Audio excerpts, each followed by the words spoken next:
Parental burnout is today's topic. Do parents burn out? Yes, that is a fact. The very fact that you're a human being, at one point or the other, your engine, your body is going to ask you, it's time to rest. And if you notice, especially when you keep on saying adulting is hard, it is a trap and everything of the sort. If you notice, you might be getting tired, more tired. Let us not butcher English. You might be getting frustrated with your children. You want to, like, is it possible for them to go away for an extended period of time?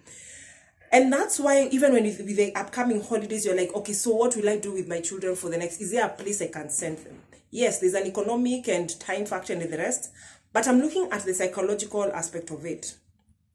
Do you feel like you want to socially distance yourself from your children for a period of time? Is it possible that you feel you're inadequate when it comes to the parenting responsibilities that are before you? That's not a bad place to be in, but it is a warning. It is not a warning. Yes, basically it could be a warning. It's the same way you have to take the car to the garage for servicing. For you as a human being, what do you do to offload the responsibilities, the bag of caution when handling children? Is it that you are going through so many losses, and especially in this season, and even as we grow up, you're realizing that you're losing your friends or people, friends of friends, people your age, widows, widowers, like that. We are now living in the times of our parents. Like they used to say, we are going for a funeral, we are going for. Unfortunately, that's the space we are in. Medical assistance and all the forms of support, we are being asked to reach out. At the same time, the way money is coming in is slower than how it is leaving our pockets. At the same time, we are gated communities, like you handle your children by yourself. Unless it's a must for you to reach out, you try and sort out your things by yourself. But ladies and gentlemen, it is said, the phrase or the quote goes that it takes a village to raise a child. But that village will not know that you need to be helped if you do not ask for help. So yes, it takes a village to raise a child, but it also takes you to call out on the village for support. What do I mean by this? It means stop, try your level best to delegate. Stop carrying the entire responsibility of raising the children entirely on your shoulders. Yes, it may feel like that because circumstances are different, but I'm saying even if the world seems to be on your shoulders and it is buckling down, I'm saying please, for today, for 15 minutes, 30 minutes, half a day, take a vacation from your children. Take a vacation. If the upcoming weekend, or just take a leave day and say, I need to take a breather. It is not about just saying, I don't want to see my children, and you don't see them during the day, and then now you have to face them in the evening. It is, you need to take a self-inventory of parental burnout. Are you burning out? If you look at your children, what are you proud? Are you more proud or are you scared? Are you apprehensive about the development of your children? Or are you like, okay, I think, okay, this is puberty is impending, so therefore I can. What lens are you looking through to your children's development? But you cannot help, or you cannot give what you don't have. So you're operating from a point of anxiety. Things are thick. Finances are not sorting themselves. Bei ya unga haijashuka, bado, and all those things that we hear in the news. Left, right, and center, we are just hearing about loss and grief. There are disasters happening. You are watching news and things are not looking good. So you're taking in so much. The children want something to do with CBC and the rest of it. Your partner, if they are there or not, you are handling a lot. So my caution for you today is, are you stepping away from your duties, writing down exactly what is bothering you, because that is how the brain downloads. You can type it out, but I prefer paper and pen.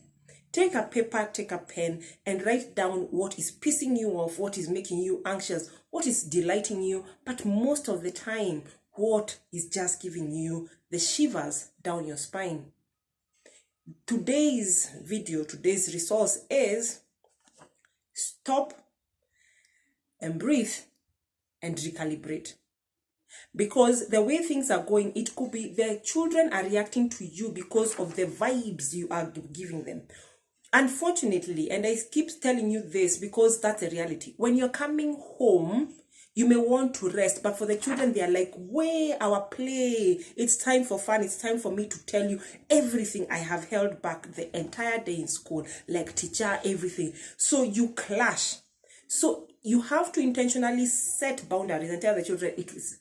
Yes, they'll come, hug you, ask them for just 15 minutes, shower, scream into the pillow, just have a moment, write down what is it, and then come out, so that you're not screaming, you're not slapping, you're not shouting at the children because of what you have handled out or in the world. So today, what is this special thing that sets your soul on fire? For me, it's crafts. For me, it's doing these videos. For me, it is baking. I will find something. If it is watching a movie, whether it is comical, like the humor or whatever it is, I will find it. Don't tell me about horror. We are not on the same WhatsApp group. What is this thing that you can do by yourself away from children, or do for yourself with children? Like you're feeding your soul even as you're taking care of the children. Is it baking? Bring the children on board. Is it that you need to go to the spa? Go, baby, go. Is it that you have to do a little bit of mentorship? Like it has nothing to do with being given back the money, but by the time you stand up and you do something, you help out. It's an act of service. It sets your soul on fire. It has nothing to do with money. It has nothing to do with accolades. It has nothing to do with you being a parent. It is you as a person. What do you do so that your life is much better, even in the face of chaos and calamity? Because, ladies and gentlemen, every time you watch, every time you scroll, there's a disaster, there's an accident, there's drought, and then there's your child, there's a sickness, So you're being battled, you're being hit from every corner, and if you do not find a channel through which you exhale, through which a smile comes on your face, through which you're like, delicious, whether it's that chocolate, whether it is that cake, whatever it is, hopefully it doesn't get to be addictive, because unfortunately that's how our bodies crave for something, and then too much of anything is poisonous. How are you recharging your soul?